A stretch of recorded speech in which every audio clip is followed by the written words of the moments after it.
Shalom, nous allons étudier le Daf Yud Aleph dans Masachet Sanhedrin. Nous reprenons la dernière ligne du Daf Yud Amud Bet. Zman Nasi. Nous dit ici la Gemara qu'on va nous donner un siman, un moyen mémotechnique pour se rappeler de ce que l'on va dire. Zman Nasi Tsarir Gedi. Ce sont les quatre mots Zman, le temps, Nasi, le dirigeant, Tsarir, il faut, Gedi, un animal, Siman, ce sont encore une fois les simanim de la suite. Tano Rabbanan, première Braïta. En Me'aberin et Hashana.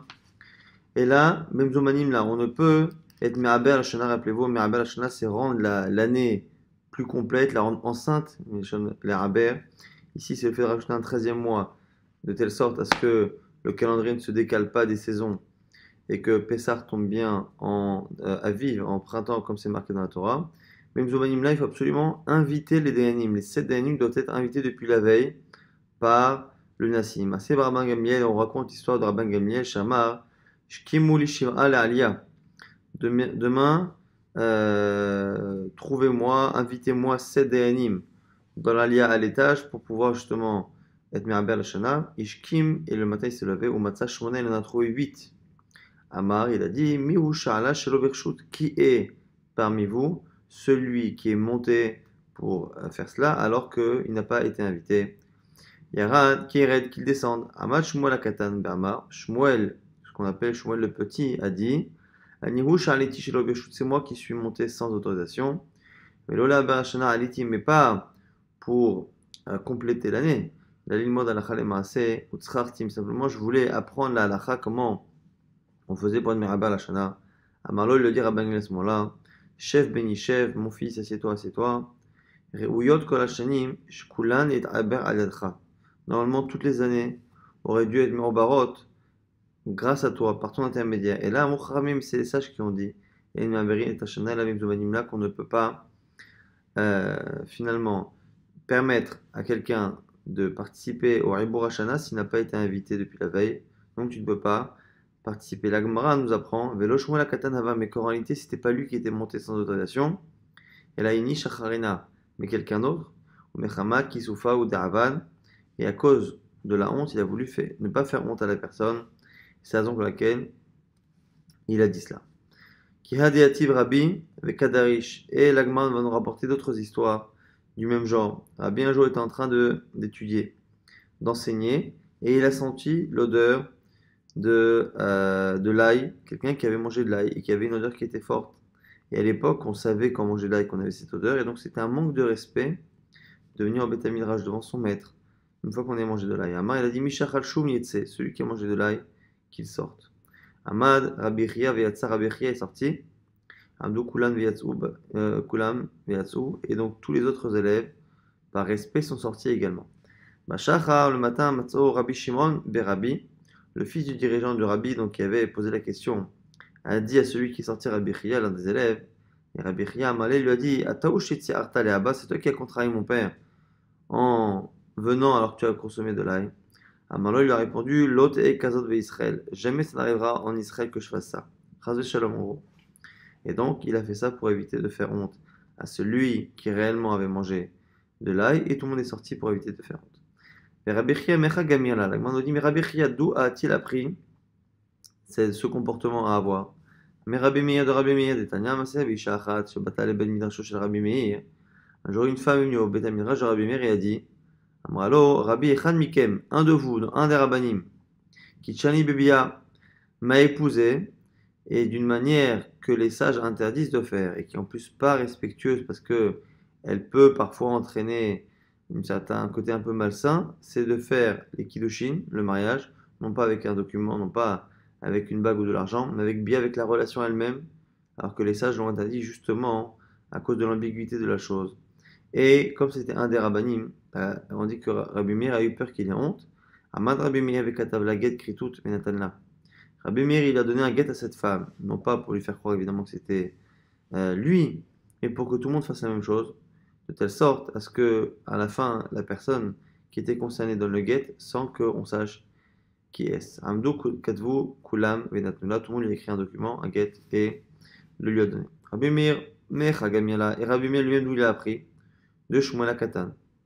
Donc, de l'histoire qu'on a rapportée, Shmuel Katan avec Rabban Gamliel là-bas pour l'histoire du Rebbe Hashana. Ou Shmuel Katan, Meich Gamliel. Et Shmuel Katan, d'où l'a-t-il appris? Mishrania Ben Yechiel. Donc Shechania Ben Yechiel, ici on est dans Ezra, et dans Ezra on a un passage où ceux qui étaient en galoute ont épousé des femmes qui n'étaient pas juives, et du coup on voit ici que Shechania, qui lui par contre n'a pas fauté, s'inclut parmi les gens du peuple en disant Vaya'at Shechania Ben Yechiel, Nibnei Elam, on va Yomer à Ezra que Shechania Ben Yechiel, qui faisait partie des enfants de Elam, a dit à Ezra, Anachnu, Ma'anu Belokeinu, nous avons trahi notre Dieu, et on a fait vivre dans nos maisons des filles étrangères parmi les peuples dans lesquels nous habitions. Et il y a un espoir, il y a un espoir à Israël à ça, et on voit ici qu'il s'est inclus alors qu'il n'a pas fauté. Shechania ben Yechiel, doit il appris cela, mais Chagamala, mais Yoshua Binu dirti, au sujet là-bas du butin qui a été pris de manière interdite par Achan, on le verra plus tard, par Achan lors de la victoire contre la ville de Jéricho. Vayomer Hashem el Yoshua, Hashem a dit à Yoshua, Kumlach lamazé atanofel al panecha. Chata Israël, pourquoi pries-tu, pourquoi tombes-tu sur ta face? Israël a fauté. Ça c'est en fait Yoshua bin Nun qui a prié, qui a imploré Dieu après la mort d'une trentaine d'hommes lors d'une guerre. Yoshua bin Nun n'a pas compris pourquoi on a perdu autant d'hommes. Et lorsqu'il s'est mis à prier et à ne pas comprendre, Hachem lui a dit, pourquoi tombes-tu sur ta face? Pourquoi pries-tu? C'est à cause de la faute d'Israël, la faute qu'il y a eu à Jéricho. Alors à ce moment-là, Yoshua bin Nun lui dit, Maître du monde, dis-moi qui a fauté. Amarlo, Hachem lui répond, est-ce que moi je suis un délateur? Est-ce que tu crois que c'est mon rôle de dire qui a fauté? Lech atel goralot, va tirer au sort et tu verras. Et effectivement, il s'est trouvé plus tard que c'était Achan qui avait fauté. Veibaitema, donc on voit ici Takadosh qui ne veut pas justement le dire. Veibaitema, et si tu veux, viens et trouve une autre solution. Mi Moshe de Moshe dirtiv, Anana me'antem mishmo mitzvotav vetorotai. Là-bas, lorsque le peuple a fauté et que certains sont partis ramasser de la manne lorsque Hachem avait dit de ne pas le faire, on voit là-bas que Hachem inclut tout le monde dans la faute, même Moshe Rabbeinu, même le peuple qui n'a pas fauté. Donc on voit ici que toutes ces histoires-là, chacune a une histoire qui est antérieure, où à chaque fois on a un tzaddik qui a eu ce comportement, et à l'origine, on a soit dans Yoshua bin Nun, soit dans Moshe Rabbeinu, une histoire où c'est Hachem lui-même qui refuse de désigner qui a fauté et qui inclut tout le monde dedans. Depuis la mort des derniers prophètes, Chagai, Zechariah, Malachim, qui sont Chagai, Zechariah, Malachim, Nistalka Ruach Kodesh Misraël. L'Esprit Saint a quitté leur âme Israël. Donc c'est la présence divine remarquable, entre autres par la prophétie, qui a disparu. Mais Afal Piken, et malgré cela, Ayum Mishtamshim et Batkol, on utilisait ce qu'on appelle ici Batkol. Donc Batkol, c'est une sorte de voix qui apparaît à certains, pas à d'autres, mais en tout cas, c'est une sorte de reste qu'il peut y avoir de la prophétie, même si ça n'est vraiment que des miettes. Un jour, ils étaient assis à l'étage là-bas dans la maison de Bet Gouria, dans la ville de Jéricho. Une voix du ciel est venue et a dit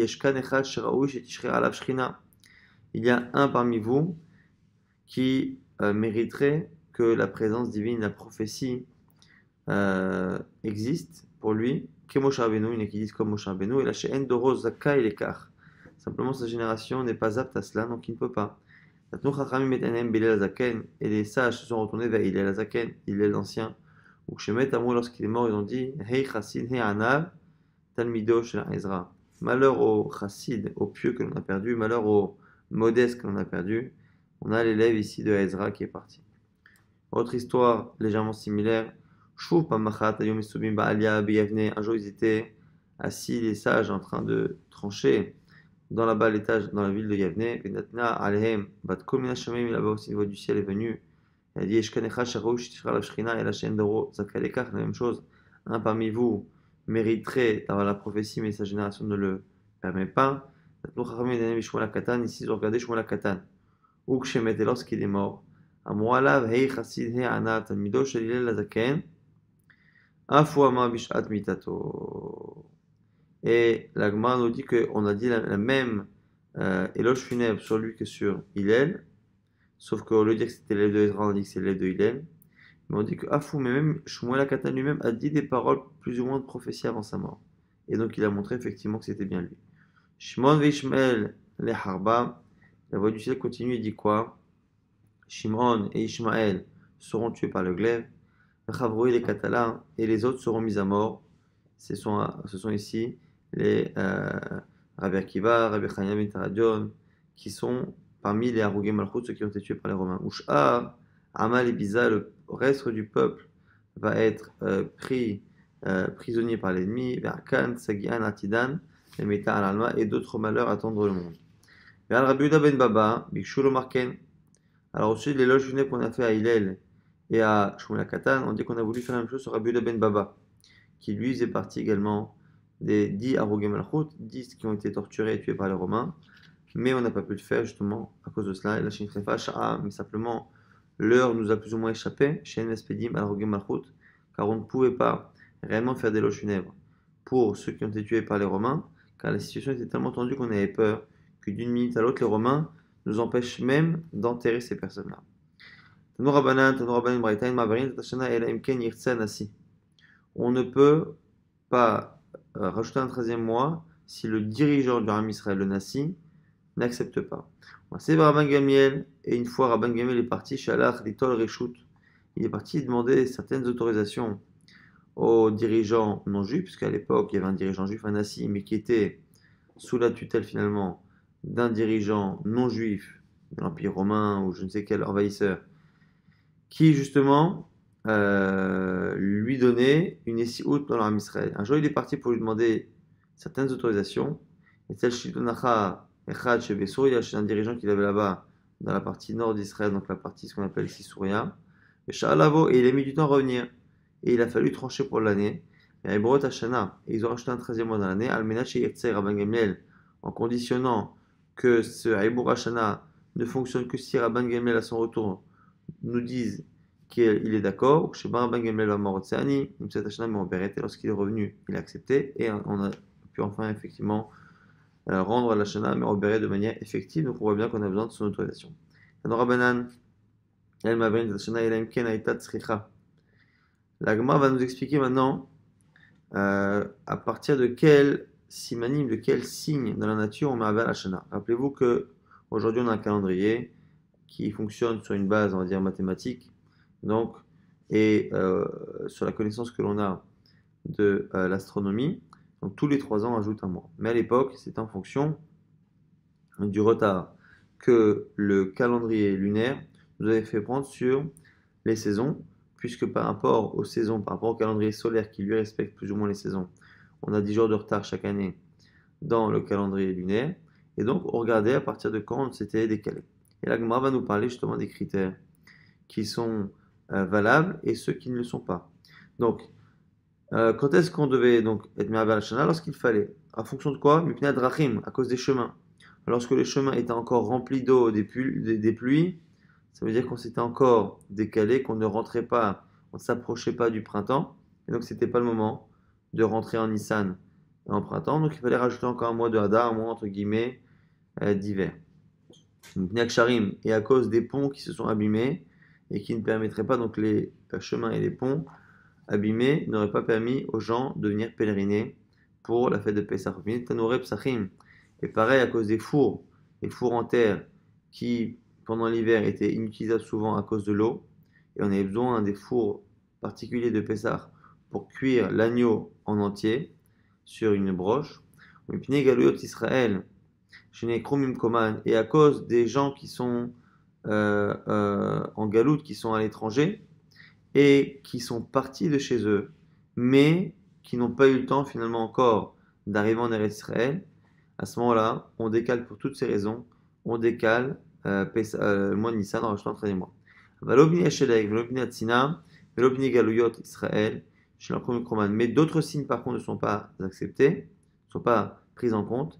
La neige, Sina, le froid, la température, et les juifs de l'étranger qui n'ont pas encore quitté. S'ils n'ont pas encore quitté, c'est de leur faute. et donc on ne décalera pas. S'ils ont quitté et qu'ils ont été retardés, là oui. Tanora Banan, Od Braïta, toujours dans le même sujet. En Averin Tashana, Lom Ibni Agdaim, Velom Ibni Atlaim, Velom Ibni Agozalot, Shelo Pechou. On n'est pas Mehaber le Shana, on ne peut pas rajouter un 13e mois, à cause ici de, par exemple, des veaux, des chevreaux qui n'ont pas encore, qui viennent de naître. S'ils sont nés un peu tard, on ne repoussera pas l'année, même s'ils sont nés plus tard que prévu. Pourquoi? Parce qu'on peut les apporter en korban, quel que soit leur âge, même s'ils sont très très jeunes. Pareil pour les gozalot, pour les petits oiseaux qu'on peut emmener en sacrifice, même s'ils sont très jeunes, on peut les apporter. Donc du coup, le fait qu'ils soient nés plus tard que prévu dans l'année ne change rien. Aval aussi motam, sa'ad la shana. Mais ces deux choses-là qu'on a vu, le retard pour le bétail ou le retard pour les oiseaux, on ne peut pas l'utiliser comme condition nécessaire, mais ça peut s'additionner à autre chose. Ketsad. On dit Rabban, Rabbi Anayomer, Mishum Rabban Shalom Gamliel, nous le Rajbag on a dit, Oadim, Anachnu, Lechon, Legozalia, Rekichin, Veimraya, De Agdin.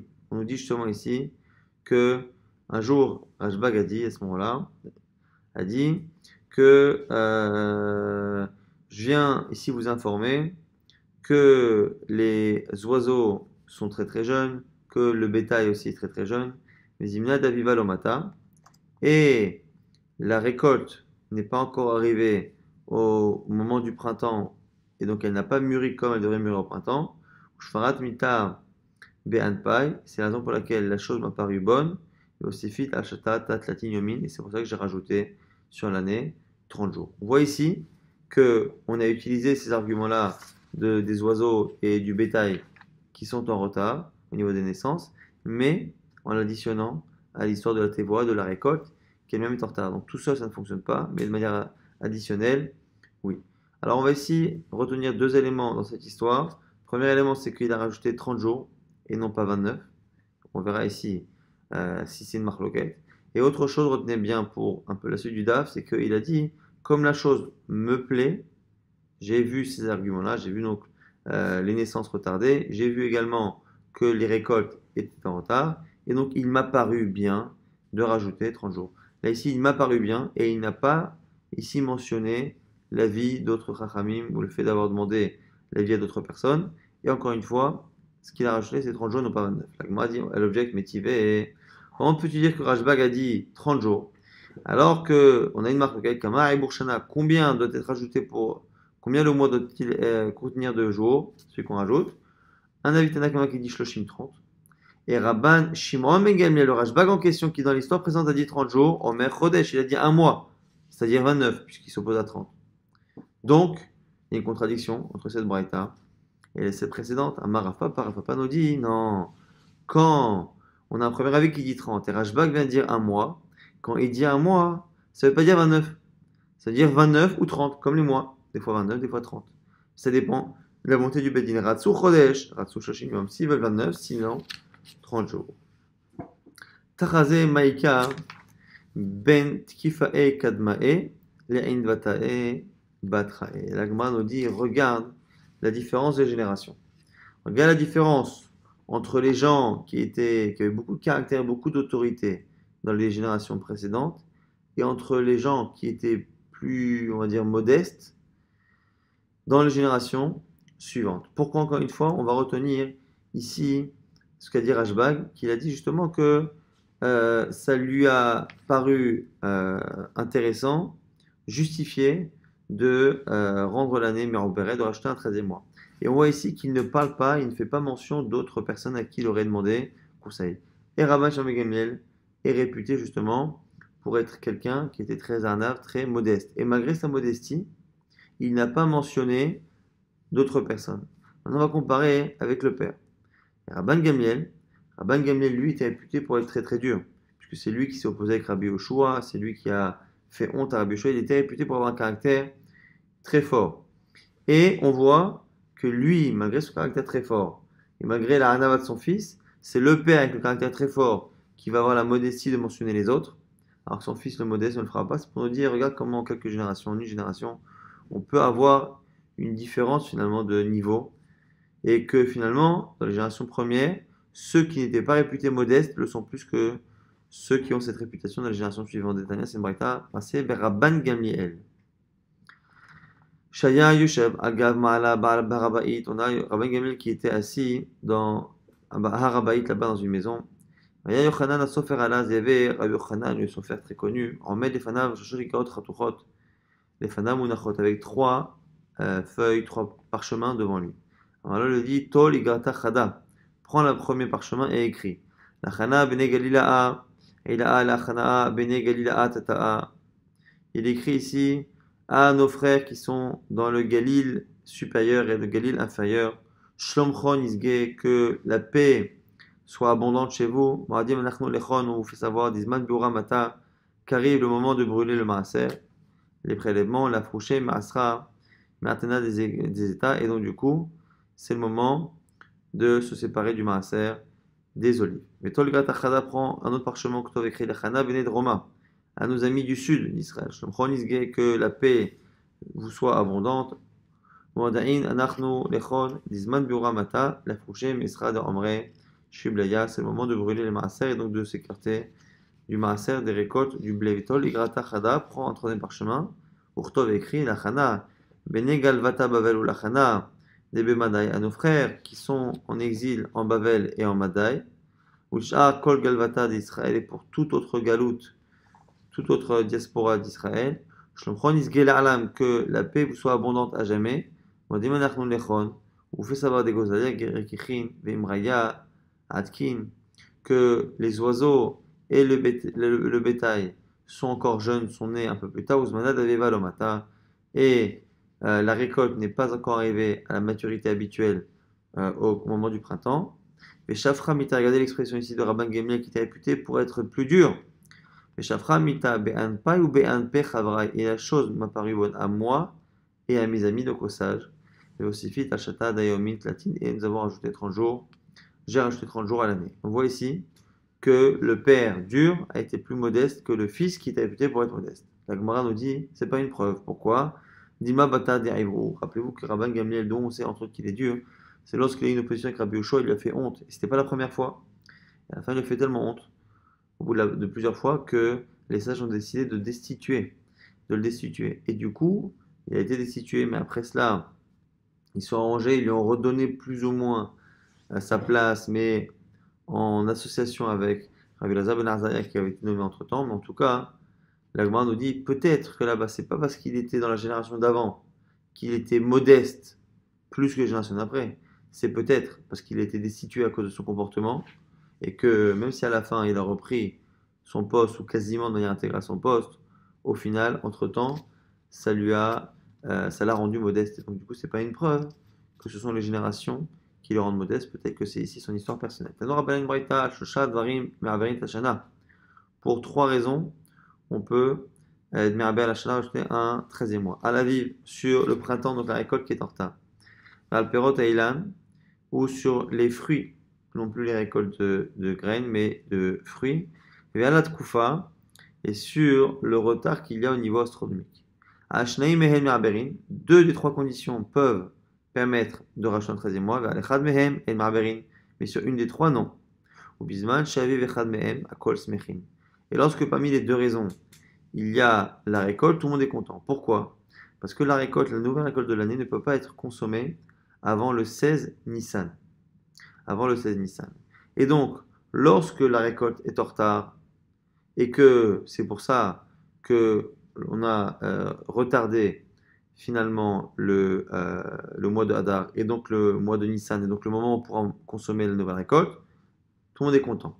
Dans le cas où par contre, on a utilisé les deux autres critères, le critère astronomique, le critère des fruits, mais que la récolte, elle, n'est pas en retard. Quand la récolte n'est pas en retard, c'est déjà dur d'attendre le 16 Nissan pour consommer cette nouvelle récolte, mais si en plus on nous a rajouté un 13e mois, donc un deuxième mois de Hadar, ça va rajouter encore d'un mois le moment où on pourra consommer cette récolte qui, elle, est mûre. Et donc, du coup, les gens ne sont contents que lorsque la récolte a été en retard également, lorsqu'on a été me'aber l'année. Rabban Shimon ben Gamliel Omer, Alat Koufa. Non, Rashbak vient s'opposer à Tanakama en disant sur l'astronomie. Alors, la Gemara ne sait pas sur quoi il s'oppose, que Tanakama dit deux choses. Tanakama a dit deux choses. Tanakama, il a dit qu'on utilise deux des trois conditions pour être Meraber la Shana. Et deuxièmement, il y a une des trois conditions qui fait que les gens sont contents quand elle fait partie des conditions qui ont été choisies. Donc, moi, je vais te poser la question, est-ce que Rashbag vient dire que non, c'est la Tkoufa qui est déterminante? Est-ce qu'elle est déterminante pour faire le choix de rajouter un 13e mois? Les autres, il en faut deux, mais la Tkoufa suffit elle toute seule. Ou est-ce que non? Là où Tanakama a dit que les gens étaient contents lorsque le 13e mois correspondait à un retard de la récolte, est-ce que lui va s'opposer? Non, ils sont contents lorsque il y a un retard dans l'astronomie. Il va aller où? À la Tkoufa Smechin. Oh, à la Tkoufa Me'aberin. Est-ce que lorsqu'il est venu s'opposer, c'est pour dire que non, c'est lorsque c'est l'astronomie entre guillemets qui est en retard qui sont heureux, ou est-ce que c'est pour dire que c'est sur l'astronomie que l'on détermine Aïbour Hashana? La Gemara nous dit écoute, qu'il n'y a pas de réponse à cette question. Tano Rabbanan, Braïta, Al Shosha Ratzot Me'aberin Tashana. Pour trois régions d'Israël, on va justement regarder les récoltes et en fonction de ces pays, de ces régions-là, on va rajouter un 13e mois. Yehuda, l'intérieur de Yehuda, Aver Yarden, l'autre côté du Jourdain, et Galil, Galil le nord.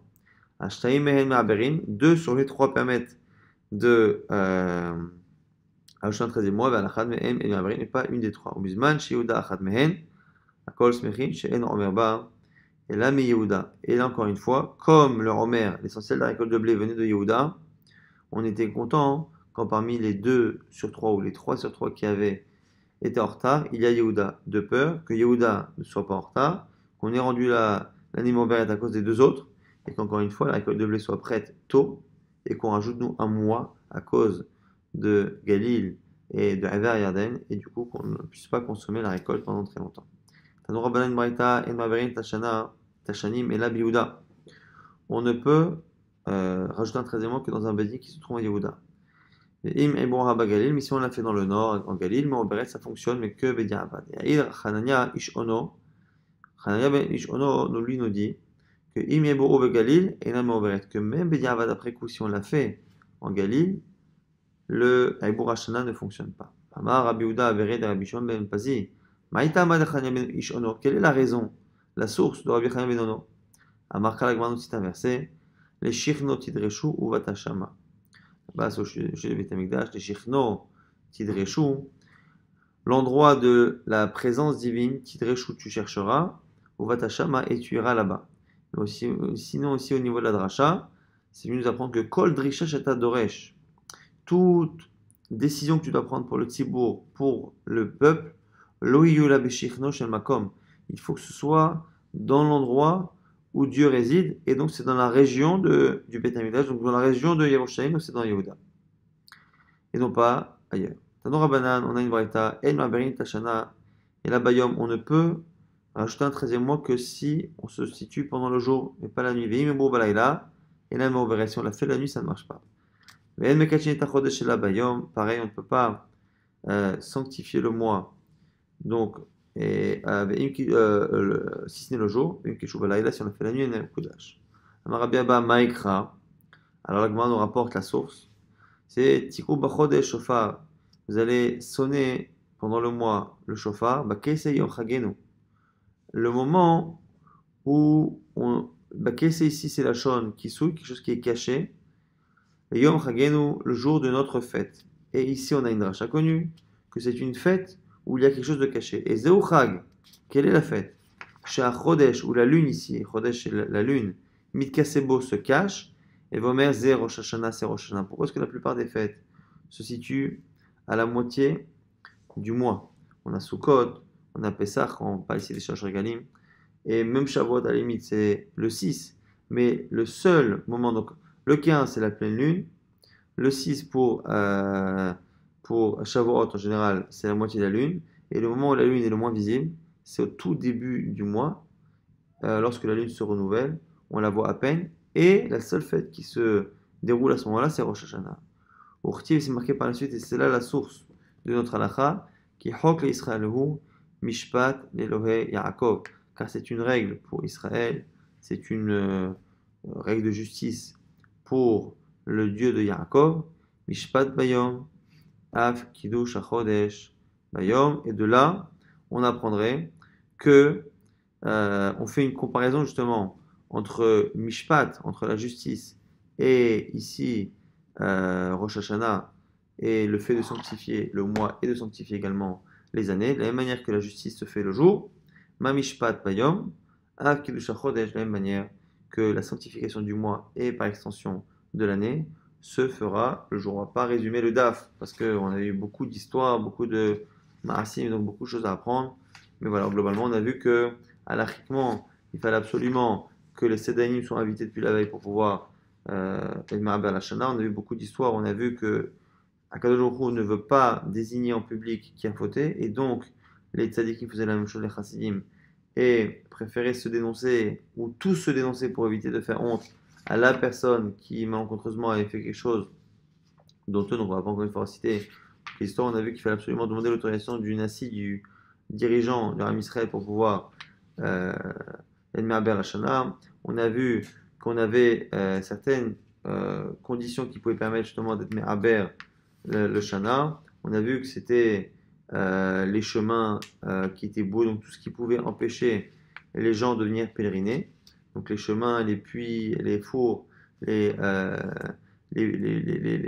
ponts qui étaient endommagés. On a vu également qu'on prenait deux conditions sur trois parmi les conditions qui étaient le retard au niveau de l'astronomie, le retard au niveau des fruits, le retard au niveau des récoltes. 2 sur 3 sont suffisantes. On a vu aussi que pour les récoltes, on regardait 2 régions sur 3, Yehuda, Galil et Aver Yarden, donc 2 sur 3 et non pas 1 sur 3. On a vu que le retard qu'il y a dans les naissances ne peut pas permettre de décider de rajouter un 13e mois, sauf si on vient ajouter à cela une des conditions fortes. Une des conditions fortes comme la récolte, toute seule, qui ne peut pas, elle, être suffisante, parce qu'on a dit qu'il fallait rajouter une deuxième parmi l'astronomie ou la récolte des fruits. Si on prend la récolte et qu'on rajoute après les retards de naissance, on peut en arriver là.